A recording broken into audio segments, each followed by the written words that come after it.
Hello fans, eagerly awaiting tomorrow's release of Solo Leveling Arise.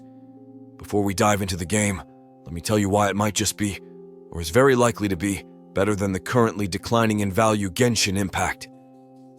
I for one will definitely be switching. The recent events in Genshin, though I absolutely enjoy the game, are not what they used to be, which is why I've decided to make the switch. But for those who haven't started Genshin Impact yet, I'll list the reasons. For those who are already playing, it won't be anything new. Genshin Impact started to raise doubts in me since the incident with the live stream where, as a thank you for our 3 years of support, they gave us 3 laughable intertwined fates, which to me felt like getting about 50 milliliters of water when you're really thirsty.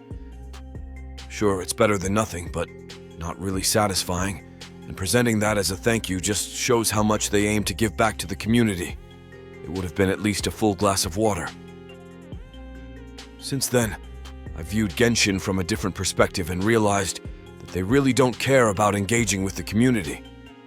Instead of releasing the long-awaited endgame, they're more focused on launching new characters. And not just new characters. Each one almost outshines every character outside of Fontaine.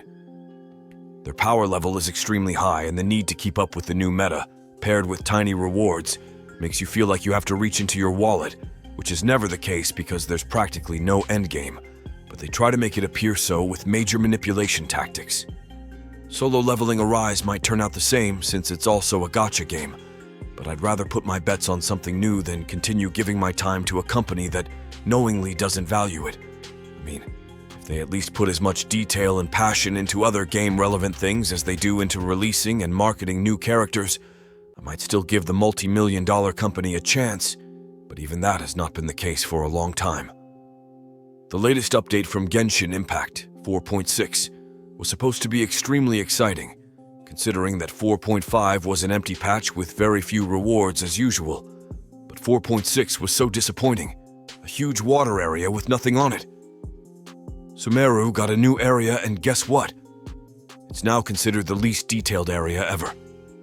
It's hard to believe that the company could be doing so poorly that they couldn't put more effort into designing the map. Or perhaps Arlecchino's drip marketing has taken up their entire budget, then they need new marketers. Anyway, I know the manga and anime of Solo Leveling, and I know that the story is absolutely brilliant. Whether you've read the manga, watched the anime, neither or both, the story will captivate you, and it'll be fun to play through the campaign. For me and those who want more gameplay, there's even a skip button. A skip button. Who would have thought that would ever exist? Haha, probably not Genshin.